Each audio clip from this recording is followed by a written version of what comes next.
video up. Can everybody see what I have? Not yet. Net. All right, let's see. We'll try it another. And don't forget to click to share sound when you're sharing, Okay, like I did not. let me see here. I'm wondering why it's not popping up. Do you want to put the link in the chat and I can pull it up on this end? Let's see. Oh, yeah, I can probably do that. Let me just try and see if this works. Does everybody see anything now? Yeah. Okay. You can see your PowerPoint. Yeah, that's what I want. Okay. Yeah. Okay. There we go. Now let me scroll down. Okay. So I was able to get it up. Here we go. Okay. All right. So this is the AAUW Fellowship and Grant site at National. So a little history about AAUW started after the Civil War. So there were a lot of middle class and more women looking to go to the colleges and universities. AAUW founder Marion Talbot sent out a call to support a fund for women's graduate education. So she asked all her members to contribute $1 per year, and the goal was to enable gifted women use their intellectual powers for the good of humanity. So when you think of the 19th century, it's a rather forceful thing to do. So the first fellows, the very first fellowship went to Ida Street, who was a pioneer. And it was the beginning of funding women in education.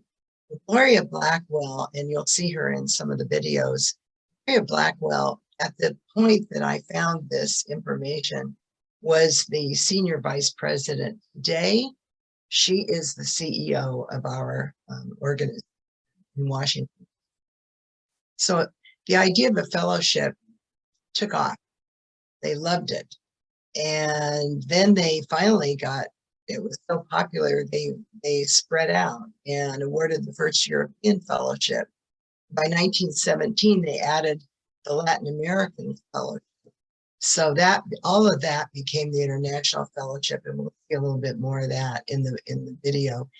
And so anyway, they kept going on, and pretty soon women were more common on college campuses. So by 1920, they were looking for someone, and somebody really groundbreaking that they wanted to support. And they found Madame Marie Curie, and they were able to issue her a grant of $100,000 to purchase radium. So that was amazing, so that she could go on and continue her research.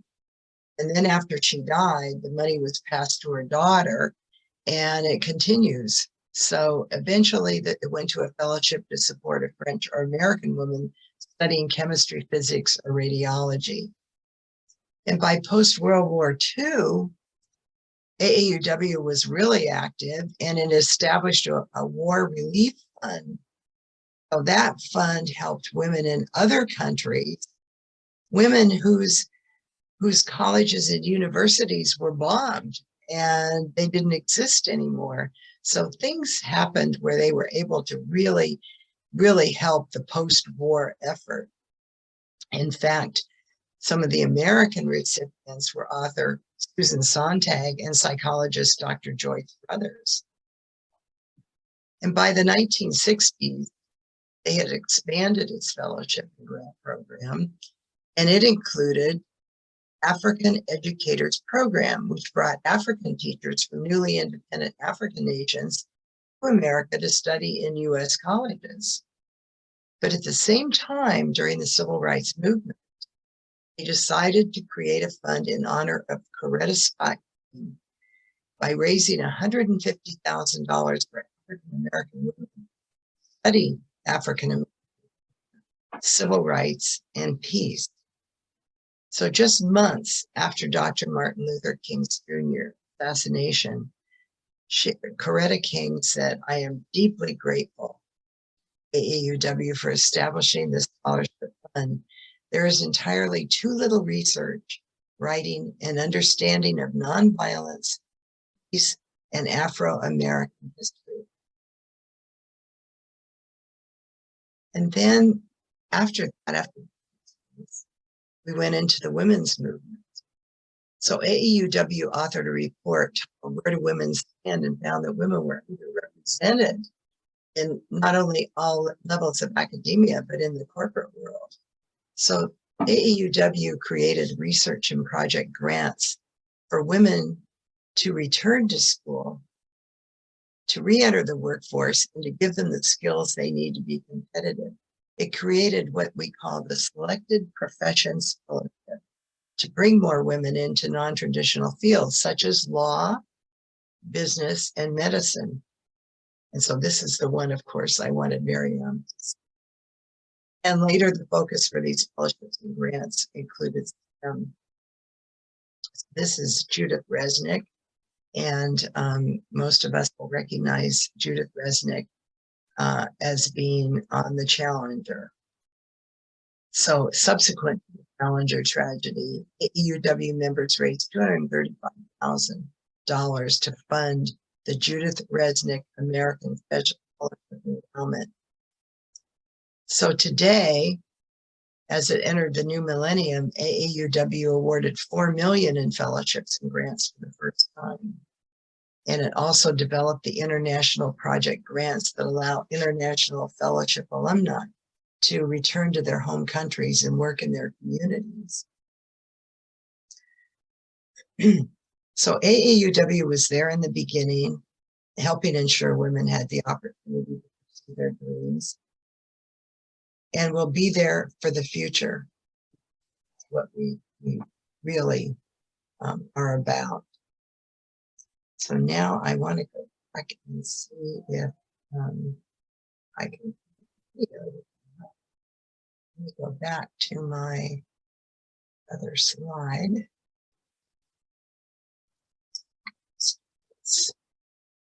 There we go. There we are. Now let's.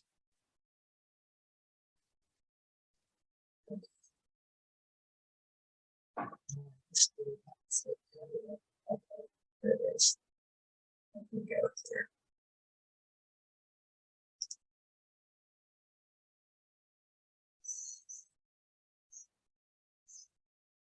In the beginning, it's a little soft, but you should be able to hear it. Hey, Sally, are you sharing the screen of the video right now? Because right now I'm seeing the PowerPoint still. Oh, no, I'm sharing the screen of the video. It's not working? No, we're seeing the PowerPoint. Yeah, You haven't ever well, watched I the didn't see- PowerPoint. I didn't see any of that other stuff.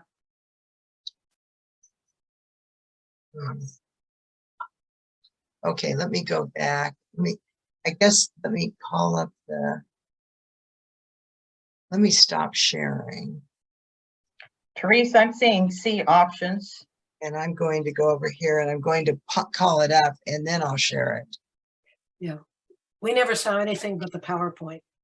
Oh, you didn't on any of that? Mm-mm. Oh. Okay. So I'm going to, let's see, I guess that doesn't work. Okay. Well, let me get the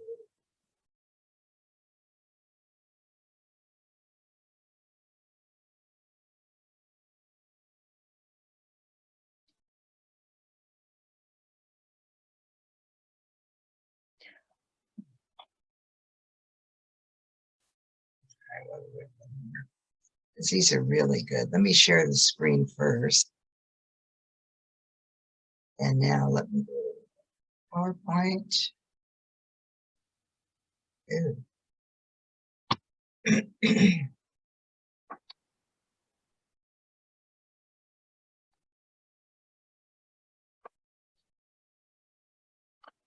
For a little bit of history about AEUW, during World War II, AEW provided childcare for Rosie the Riveters.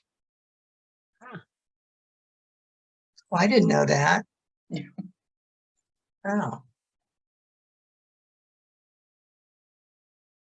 I'll add to that the government contacted AEW to find mathematicians among our women members because so many of the men had gone off to war and they needed some mathematicians for their calculations on trajectories for, you know, firing weapons and that sort of thing. oh. All right, so now let me try sharing my screen again.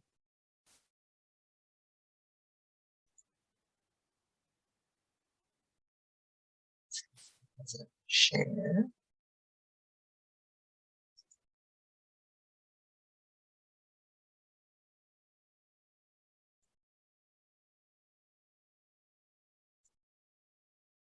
Yeah, I don't know about how you do these links. This is this.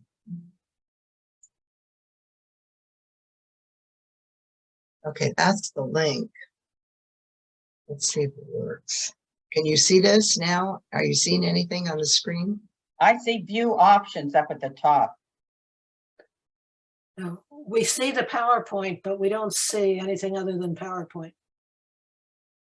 Yeah, that's what I'm showing. Does Right, it say current funding opportunities? yes. Mhm. Okay, it says, I'll click to follow. Let's see if it does it. Now, do you see it? It But hasn't changed. you're still seeing the PowerPoint slide? Yep. Correct. All right. Well, I don't know how to put these videos. Can you copy the URL Okay. and paste it in the chat, and I'll play it on my end. All right, let me see.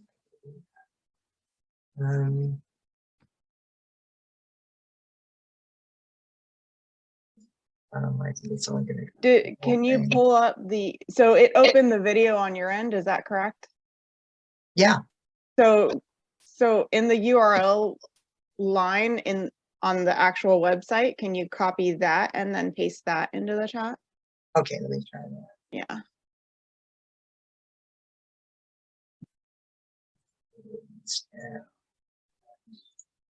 Okay. And now go to the, what's this? Let's see if I can do that. All right, let me get to the chat room and well, we're all learning as we go along. Okay. Okay, right, there now. we go. All right, I am gonna get this open here. Zoom.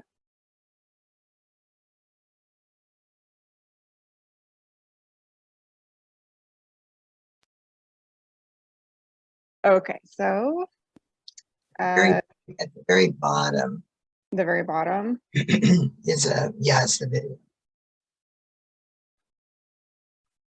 Can you X out that part at the bottom? Oh, for sure. Thank you. You're welcome. Oh, this is great to have the link in the chat in any case, because now everybody can come back and see everything that you were talking about. Oh, okay. Okay. That's awesome. So there, Can yeah, you- that. there you Teresa, go. can you do that if you play the thing back? Can you go to the chat when you're doing the playback? Like you said, if the link's in the chat, can you read the chat in the playback? I don't think so.